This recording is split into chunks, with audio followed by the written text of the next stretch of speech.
That's caught. Did he stay in bounds, though? He did not. Ruled incomplete. CD, wanted to get your thoughts just on the landscape of the offseason for each of these teams. Super Bowl in the rearview mirror, but so much going on. People look at the draft a lot, but there's a lot more that goes into the offseason for these front offices, is there not? It certainly is, and then even before we get to the draft, you start with the combine. You know, that's held in Indianapolis every year, and you have about 350 of the top prospects coming together to get their physicals and interviews and on-field performance, and all that will get evaluated along with their game tape. And then you've got the free agents, all right? That starts, I believe, in early March, where now the free agents can start moving around to different teams, so your team's starting to take a little bit of shape there, free agency, because then the draft's coming up. You're trying to put your team together with new draft picks, have everyone start to move in one direction, and then you have the OTAs and minicamps. We get to see them on the field for the first time, and we start to get a better idea of how these teams are going to look when the fall begins. Now they're going to fake it from deep in their own territory. And he's going to let it go deep. He's got a man complete. It's a big play that time on the fake punt. And on 4th and long, somehow they're able to keep the drive going. And the coach has decided to throw the red flag. He will challenge this play.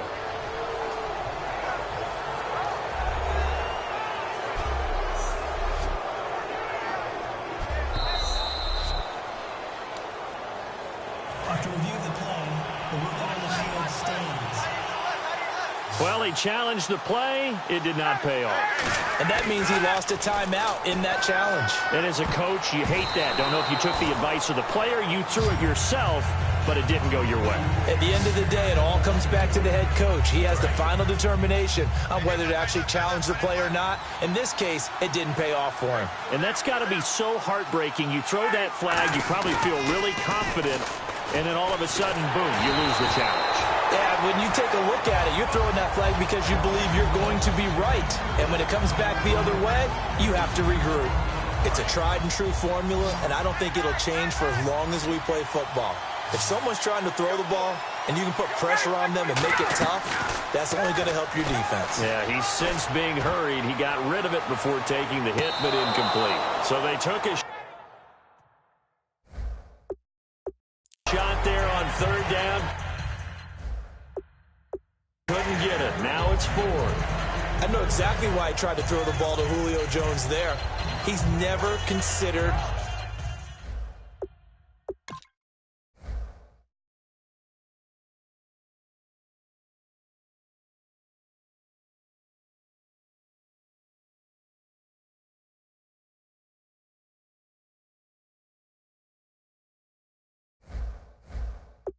covered. He's either too fast or too strong. You always try and get it to him. Especially on those deep passes.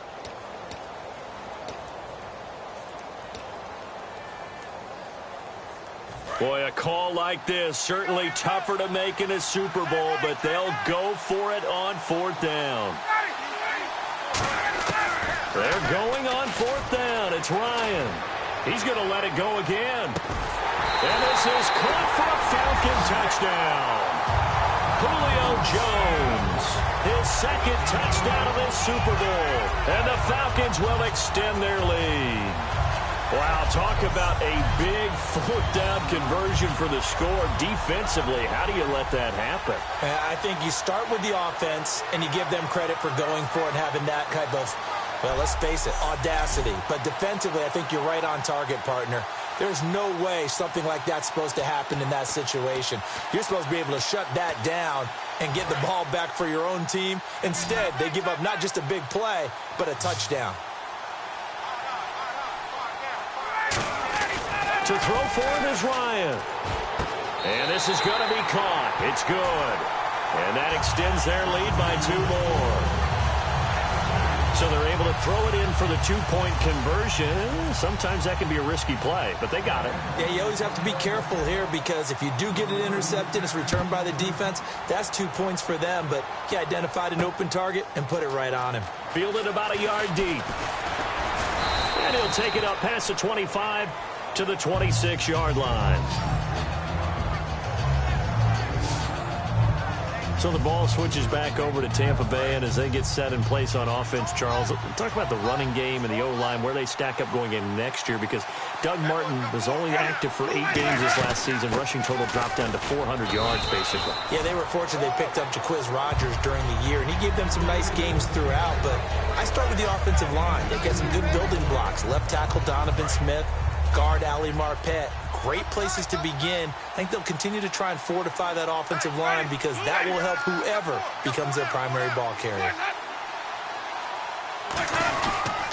Again, it's Martin. And he'll be tackled at about the 35.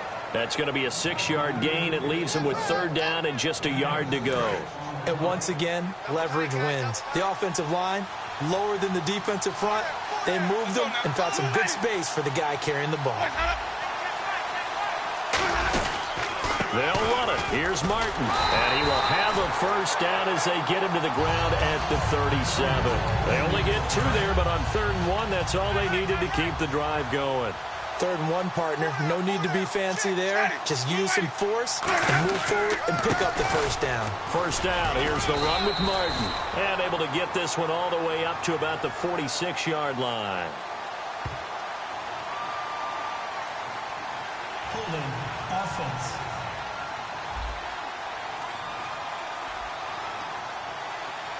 Drop something else, baby. Right. There we go. Nice play, baby. Ready. Blue ready. Sims. And he stopped immediately there. He got maybe a half yard at most, but officially they'll be left with a 3rd and 2. So after that stop, you know that 3rd down is not a gimme if you're on the offensive team. So what are you going to do? Run it again? Or maybe you go play action and try and throw the ball and pick up the necessary yardage. Now Winston. Well, this is caught by Jackson. Give him 12 yards on that one. It earns him a fresh set of downs. And now we're circling here around the 2-minute warning. This is a setup play. Trying to get one last one in before the clock warning.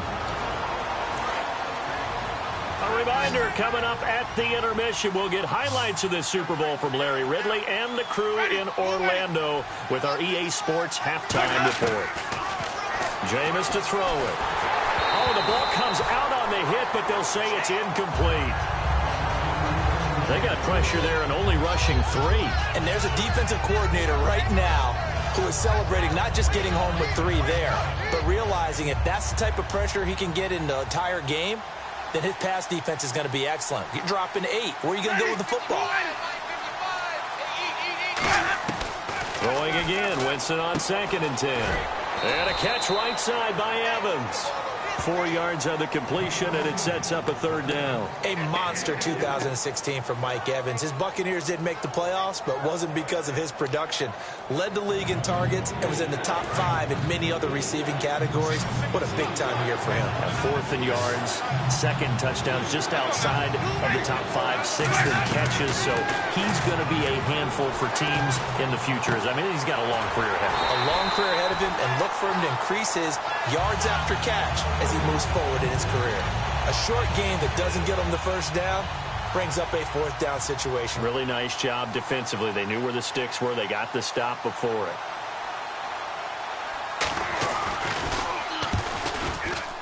And Aguayo able to knock it through. And the lead is down to 9. It's 15-6. A little bit of a lower trajectory there on the deep kick, and it worked. Had to do it because he had to drive it out low because of the length of the kick. Able to do that, got it above the defense and over the post. And he'll bring it a few past the 20 to the 23-yard line. Matt Ryan and the offense heading back onto the field. And he's been good. 2 first-half touchdown passes, no interceptions so far. Does a lot for your confidence. Does a great deal for your team, gives them a lead, and they're feeling really good about how they're playing. I think he expects to throw at least another one. I was going to say, now he wants the first-half hat trick, doesn't he? Oh, without a doubt. Go ahead and fill them up. Julio Jones all alone. A big play there on the catch and run. 69 yards. Usually hitting a deep post pattern, as we just saw there for a big gainer, that's tough to do because you usually have a safety or two in the middle of the field. But if you hit enough crossers and underneath routes and curls, start to get those guys creeping up, wanting to make plays on the football. It's the equivalent of a change-up in baseball. You show your other stuff, throw the change-up, and on that play, it worked for big yardage. The Pro Bowl wideout Julio Jones is intended receiver. And it's second down. All defenders get tired of hearing about their lack of hands and why they're playing defense instead of offense. But in this situation, it was the hands that made the play. Batting the ball away on an attempted touchdown pass, excellent job, way to knock it down. It's always tough for the guys throwing the football when they think they've got a completion and the ball's almost there, and then someone sneaks a hand or two in and bats it away.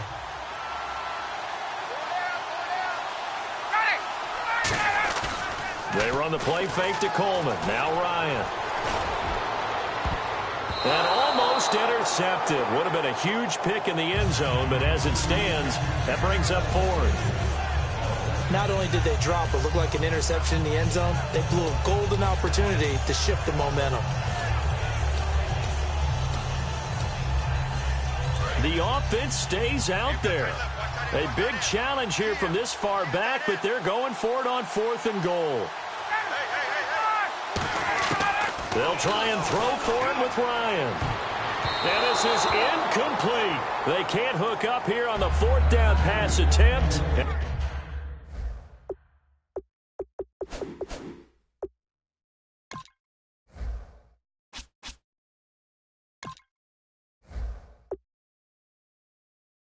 And the Buccaneers defense holds, and they get the football back. And Tampa Bay trots out there now. And what do you think goes on here in this situation? If you got the football, you're trailing, you're back in your own territory with just a little time. Do you try something?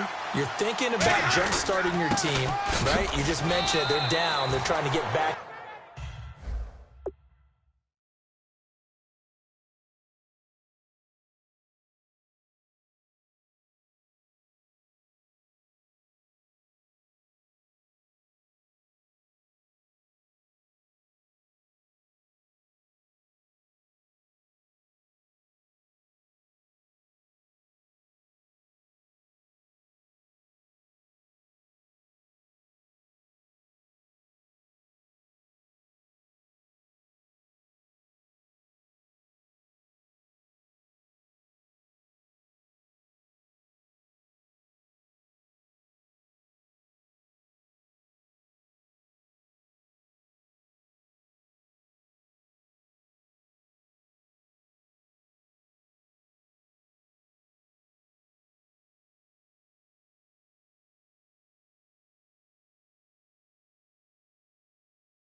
into the game. But you got to figure, if something goes wrong, you may have put yourself in a spot where you may not be able to come back in the second half. Managing risk, this is a big decision here.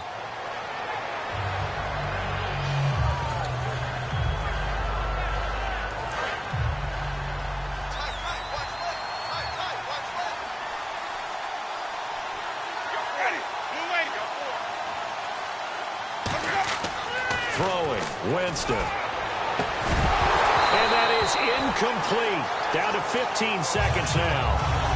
Whenever I see an in route dropped, as we just saw on that play, I'm always thinking that in the back of their mind, they're worried about what's coming at them because they're going towards traffic on that route. And from their own end zone, it's a fake.